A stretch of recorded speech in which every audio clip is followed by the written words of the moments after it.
चलिए आज हम पढ़ते हैं सिंधु घाटी सभ्यता। सिंधु घाटी सभ्यता, यह सभ्यता 2500 बीसी से 1750 बीसी तक चला था। यह सभ्यता 2500 बीसी से 1750 बीसी तक चला था।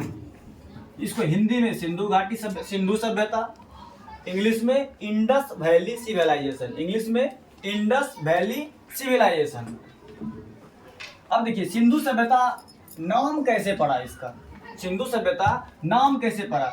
यह सभ्यता सिंधु नदी के किनारे बसी हुई थी। यह सभ्यता सिंधु नदी के किनारे बसी हुई थी, इसीलिए इसका नाम पड़ा सिंधु घाटी सभ्यता। कोई दिक्कत? उसी को बोलते हैं इंग्लिश में इंडस वैली सिविलाइजेशन। पूछा जाएगा कि यह सभ्यता कब से कब तक चली थी, कब से। हमने इससे पहले वैदिक काल आपको बता दिया था। वैदिक काल 1500 बीसी से 600 बीसी तक चला था, जिसमें हमने आपको बताया था ऋग्वैदिक काल, उत्तर वैदिक काल। ऋग्वैदिक काल में ऋग्वेद की चर्चा है और बाद बाकी उत्तर वैदिक काल में शेष सभी वेदों की चर्चा है।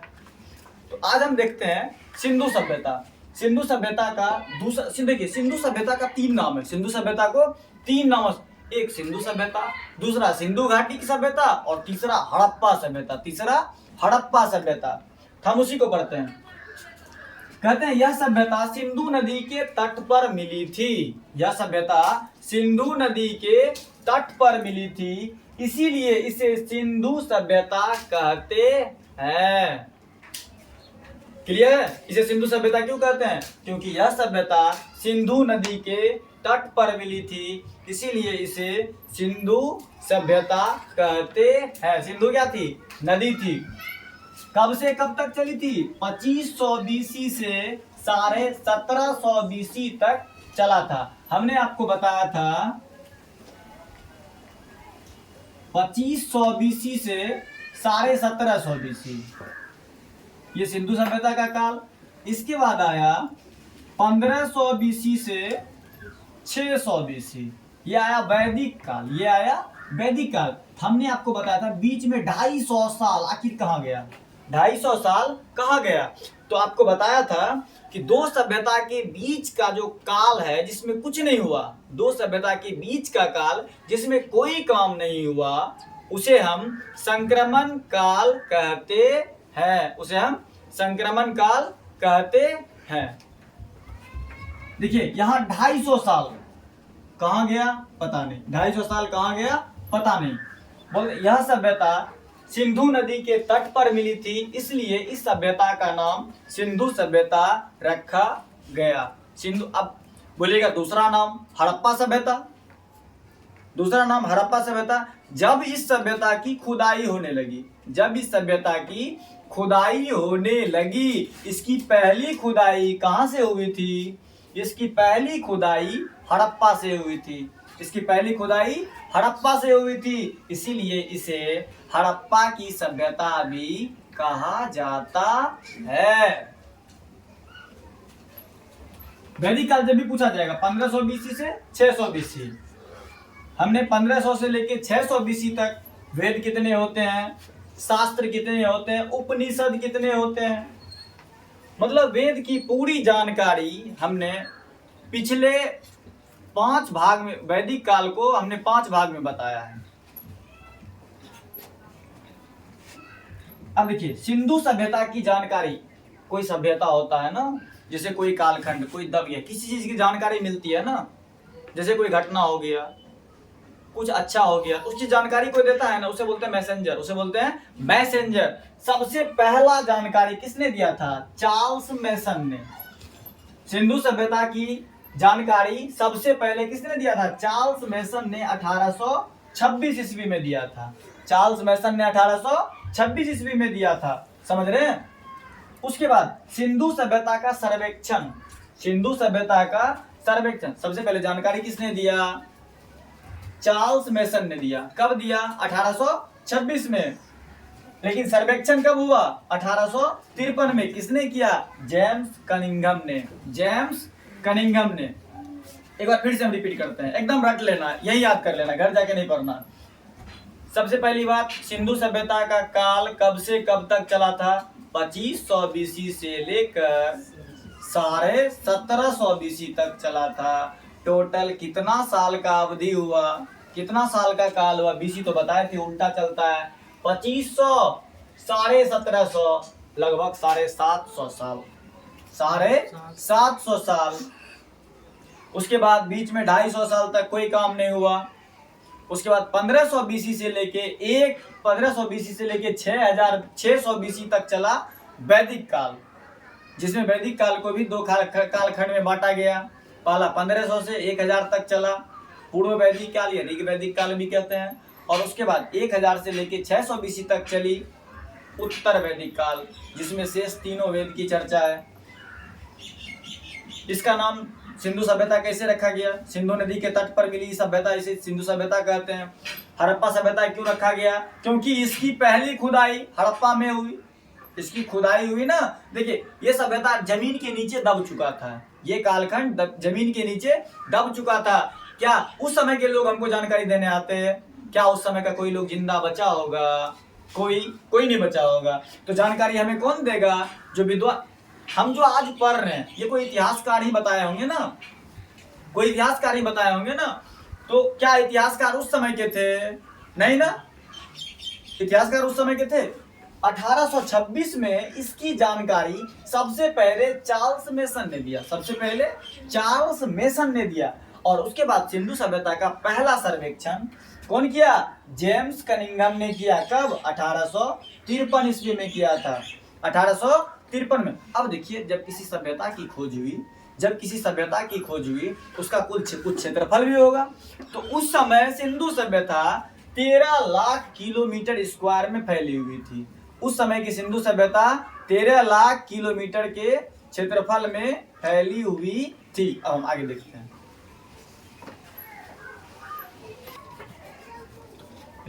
अभी आपको बताया हम कि सिंधु सभ्यता 13 लाख किलोमीटर स्क्वायर में फैली हुई थी। सिंधु सभ्यता कितने क्षेत्रफल में फैला हुआ था? 13 लाख किलोमीटर स्क्वायर में।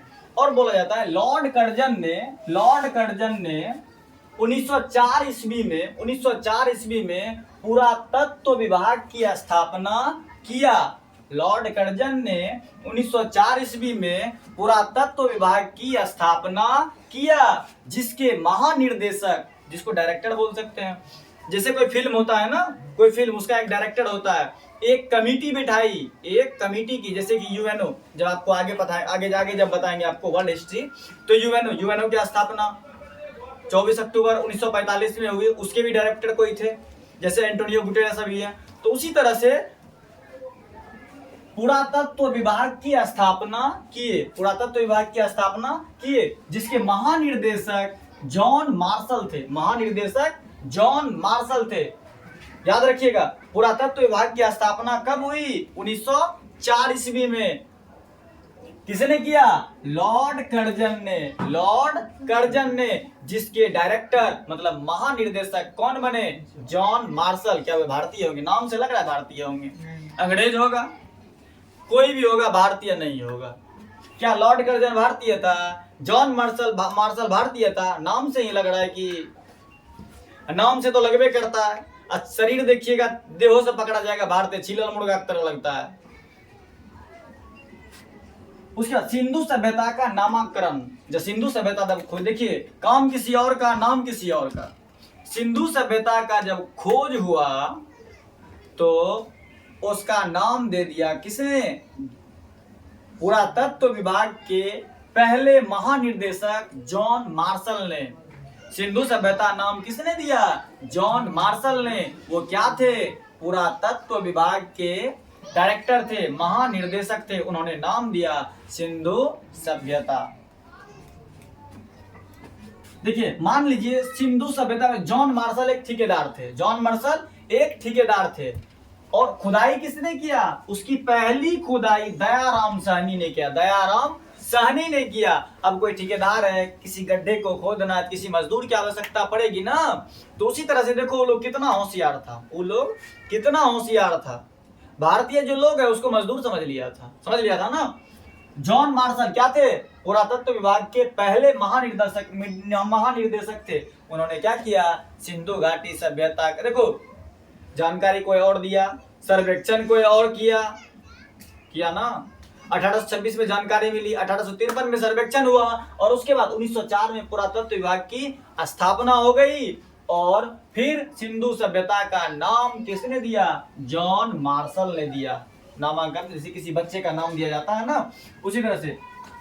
उसके बाद सिंधु सभ्यता की पहली खुदाई किसने की? सिंधु सभ्यता की पहली खुदाई दयाराम साहनी ने किया था। दयाराम साहनी ने। और जब क्वेश्चन आएगा ना तो उसमें लिखा हुआ आएगा सिंधु सभ्यता का खोज किसने किया था, तो उसमें लिखा हुआ रहेगा दयाराम साहनी और राखाल दास बनर्जी।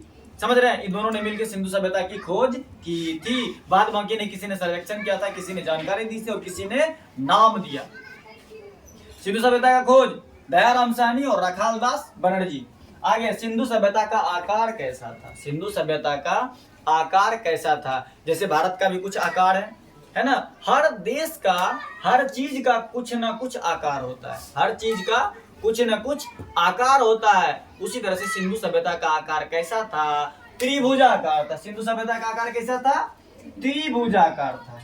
पूरा तरह से त्रिभुज नहीं था, लेकिन उसका आकार त्रिभुजा। जैसे पृथ्वी के बारे में कैसे बोला जाता है? पृथ्वी गोल है, पृथ्वी गोल नहीं, वो जियोड है। पृथ्वी गोल नहीं, वो जियोड है। जैसे देख रहे हैं चेहरे बोला जाता है गोल है। यहाँ सुंदरबन डेल्टा है ना, यहाँ सवाना घास पूरा तरह से गोल है नहीं, लेकिन बोला जाता है कि चेहरा गोल मटोल है ना। यहाँ देखिए लंबा चीन का दीवार, मतलब यहाँ गहरी खाई, हर तरह से अलग अलग चीज है, लेकिन फिर भी बोला जाता है। उसी तरह से पृथ्वी गोल नहीं, पृथ्वी जियोड है। जब हम ज्योग्राफी पढ़ाएंगे तो आपको हर चीज बता देंगे। सिंधु सभ्यता की पहली खुदाई दयाराम साहनी ने किया था। सिंधु सभ्यता का आकार कैसा था? त्रिभुजाकार था। सिंधु सभ्यता का आकार त्रिभुजाकार था। और सिंधु सभ्यता, ध्यान दीजिएगा, सिंधु सभ्यता विश्व सभ्यता पहले भी थी। सभ्यता पहले भी थे। आपको जब आगे पढ़ाएंगे ना तो पीली नदी का सभ्यता पढ़ाएंगे, आपको स्पार्टा की सभ्यता पढ़ाएंगे आपको। समझ रहे हैं?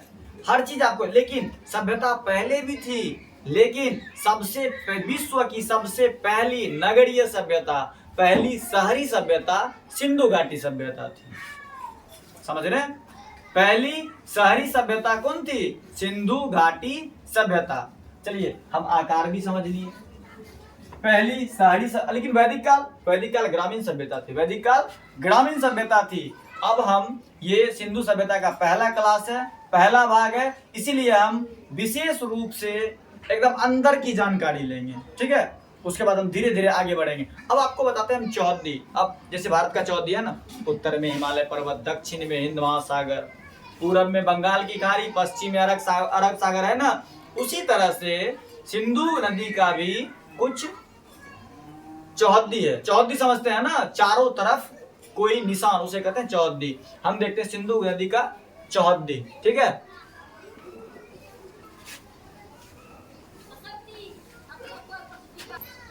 हम सिंधु सभ्यता की चौहद्दी देखते हैं। जैसे हम पहले हम भारत का चौहद्दी देखते हैं। जैसे मान लीजिए एक नक्शा बना लिए, ठीक है? ये नक्शा बना लिए। चलिए, ऊपर क्या होगा? North, south, east, west. देखिए, ऊपर उत्तर, नीचे दक्षिण, दाहिना हाथ पूरब और बायां हाथ पश्चिम। जैसे भारत का चौहद्दी, ऊपर में हिमालय पर्वत, नीचे हिंद महासागर है ना। ऊपर उत्तर हिमालय पर्वत, दक्षिण हिंद महासागर, पूरब बंगाल की खाड़ी और पश्चिम अरब सागर। तो उसी तरह से सिंधु सभ्यता का याद करने का कुछ ट्रिक होता है। देखिए, याद करने का ट्रिक इंग्लिश में लिखते हैं सम बराबर होता है, सम बराबर एड। एड मतलब होता है सम। हम यहां से शुरू करेंगे, यहां से ऐसे शुरू करेंगे। ठीक है?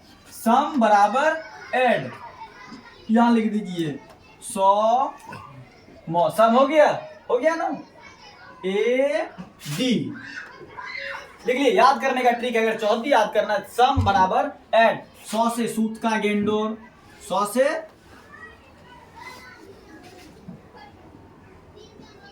सूत का गेंडोर सिंधु सभ्यता के पश्चिम में क्या है? सूत का गेंडोर। मौ से मांडा, मौ से मांडा। ए से, ए आ गया ना, ए से होगा आलमगीरपुर, ए से होगा आलमगीरपुर। और आता है डी, डी मतलब दो होता है ना, दायमाबाद। क्या होगा? दायमाबाद। कोई दिक्कत? ये सिंधु नदी की चौहद्दी है, सिंधु नदी की, सिंधु घाटी की, तो सिंधु सभ्यता बोल सकते हैं। और देखिए इसका क्षेत्रफल कितना मिला था हमको, क्षेत्रफल कितना था? 13 लाख किलोमीटर स्क्वायर। आकार कैसा था इसका? त्रिभुजाकार।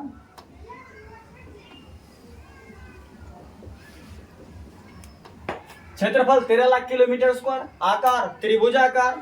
कोई दिक्कत यहां तक नहीं ना? अगर अभी आपसे पूछा जाएगा भारत का क्षेत्रफल कितना है, भारत का क्षेत्रफल, संपूर्ण भारत का क्षेत्रफल अभी है 32,87,263 किलोमीटर स्क्वायर। 32,87,263 किलोमीटर स्क्वायर मतलब लगभग 33 लाख बोल सकते हैं ना, लगभग 33 लाख किलोमीटर स्क्वायर। ये अभी भारत की चौहद्दी है। और उस समय भारत की चौहद्दी क्या थी? भारत ने सिंधु घाटी सभ्यता की चौहद्दी कितनी थी? 13 लाख किलोमीटर स्क्वायर। किन्हीं को कोई दिक्कत? सब समझ रहे हैं? याद करने का ट्रिक भी है, सम बराबर ऐड। यहां से शुरू करेंगे, यहां से 100 से सूतका गेंडोर, मौ से मांडा, ए से आलमगीरपुर और डी से दायमाबाद, डी से दायमाबाद। ये सिंधु घाटी सभ्यता की चौहद्दी है। अब हम देखते हैं सिंधु घाटी सभ्यता की जो चौहद्दी है, नदियों से चौहद्दी देखते हैं। मतलब चारों तरफ कौन कौन सी नदी है, मतलब ये सब है ना, किस नदी के किनारे बसा हुआ है। तो एक आपको फिर से एक और तरीका, एक और ट्रिक अपनाना है। इसको बताते हैं सम बराबर एंड। ये चौहद्दी था और लिखाना है डच है, डच है पर भारत में नहीं, डच है पर भारत में नहीं। यहां से शुरू करेंगे, यहां डॉ से दास्त नदी, डॉ से हो गया ना दास्त नदी, ये तो मांडा है, मांडा चिनाब नदी, चिनाब नदी है। हौ से हिंडन, हौ से हिंडन, हिंडन नदी। और पौ से प्रवरा, पौ से प्रवरा नदी।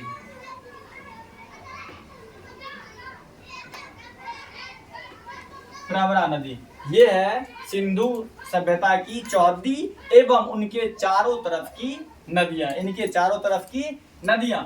देखिए अब हम आगे जो पढ़ेंगे इसमें, ये चौहद्दी में किन्हीं को दिक्कत नहीं ना? हम चारों तरफ की नदियों को देख लिए ना। अब हम विस्तार रूप से, जैसे आता है अब इसके आगे आएगा मोहनजोदड़ो। देखिए इस सभ्यता के बारे में पढ़ने का मतलब हम इतिहास पढ़ सकते हैं, क्या उसको बदल सकते हैं? नहीं बदल सकते हैं। हमको अच्छे तरीके से एक एक पॉइंट को देखना है। इसमें बहुत, जैसे इसमें बंदरगाह आएगा, मृतकों का टीला आएगा, जैसे मोहनजोदड़ो। मोहनजोदड़ो एक और सवाल आता है, हम पहले मोहनजोदड़ो के बारे में बताते हैं। मोहनजोदड़ो एक स्थल है, मोहनजोदड़ो इसका जगह है, किसका? सिंधु सभ्यता का एक जगह है। मोहनजोदड़ो का शाब्दिक अर्थ होता है मृतकों का टीला। मोहनजोदड़ो का शाब्दिक अर्थ, अच्छा बताइए उस काल का लोग क्या अभी तक जिंदा होगा? जिस समय इसकी खुदाई हुई उस समय तक जिंदा होगा? उस समय का लोग कोई नहीं होगा, नहीं ना होगा। तो जब उस सभ्यता की खोज हुई ना, तो मोहनजोदड़ो में बहुत सारा लाश मिला, बहुत सारा लाश मिला। क्या लाश व्यवस्थित रूप से मिलेगा? किसी का हाथ उड़ल, किसी का खोपड़ी उड़ल, किसी का गर्दन टूटा हुआ, किसी का एक पैर है दूसरा नहीं है, किसी का सर कटा हुआ, किसी का सिर धड़ से अलग, मतलब अव्यवस्थित रूप से लाश मिला था। कहाँ? मोहनजोदड़ो में। मोहनजोदड़ो का शाब्दिक अर्थ होता है मृतकों का टीला, मृतकों का टीला। इसी में आपको राखी गढ़ी पढ़ना पड़ेगा, राखी गढ़ी आएगा कहीं पे, मतलब हाथी के कपाल, अच्छा क्या उस समय जिंदा हाथी मिला होगा? नहीं, बहुत जगह, कुछ जगह ऐसा हुआ है। अब जैसे कि चूड़ी का साक्ष्य कहाँ से मिला है? चूड़ी कालीबंगा से मिला है। मतलब हर चीज आपको हम एक एक पॉइंट आपको हम बता देंगे, बस आपको बने रहना है। अभी हम यहीं तक रहने देते हैं हम। अच्छा एक सवाल और आता है, इसे हम, क्या सिर्फ एक ही नदी सिंधु नदी थी? आप बोलिएगा सर आप अभी तुरंत बताए कि सिंधु नदी के किनारे बसी हुई सभ्यता थी, इसलिए सिंधु घाटी सभ्यता कहा गया। लेकिन यहाँ तो चार नदी आ गया, 4 नदी आ गया ना। चिनाब आ गया, दास्त नदी आ गया, हिंडन आ गया और प्रवरा नदी आ गया। देखिए नदियां बहुत सारी थी, नदियां बहुत सारी थी, कई नदियां थी, लेकिन सभी नदियां सिंधु नदी में जाके मिलती थी, इसीलिए इसे सिंधु घाटी सभ्यता कही जाती है। इस दुनिया में लोग बहुत हैं, इस दुनिया में लोग बहुत हैं, सबका नाम हो जाता है नहीं, 95% ऐसे रह जाते हैं और 5% लोग जिन्होंने खुद के ऊपर टाइम खर्च किया, उसी का नाम इस दुनिया में होता है, सबका नाम नहीं होता है। समझ रहे हैं? क्या सिंधु सभ्यता पहली सभ्यता थी? नहीं, इससे पहले भी सभ्यता थी, इससे पहले भी लोग थे, इस सभ्यता से पहले भी सभ्यता थे। देखिए ये आप अभी 2500 बीसी 1750 पहले पीली नदी की सभ्यता जब पढ़ेंगे वो 5000 बीसी पहले का था, 5000 बीसी पहले सिंधु पीली नदी की सभ्यता चीन का है। लेकिन विश्व की सबसे पहली नगरीय सभ्यता, सबसे पहली शहरी सभ्यता कौन थी? सिंधु सभ्यता थी। इसके बाद आएगा वैदिक काल। वैदिक काल कौन सी सभ्यता थी? ग्रामीण सभ्यता थी। अच्छा आप लोग से पूछा जाएगा मानव जाति का पालना किसे कहा जाता है? अफ्रीका महादेश को मानव जाति का पालना, अफ्रीका महादेश को। और सभ्य मानव का पालना किसे कहा जाता है? सभ्यता का पालना किसे कहा जाता है? एशिया महादेश को। मानव जाति का पालना अफ्रीका महादेश को और सभ्यता का पालना एशिया महादेश को। इसलिए आप लोग बने रहिए, मेहनत करना पड़ेगा, ठीक है। अब हम नेक्स्ट अगले वीडियो में लेके आएंगे। ये सिंधु घाटी सभ्यता का पहला क्लास था, इसलिए आज हम यहीं तक रहने देते हैं और इससे आगे शेष आगे क्लास में देखेंगे।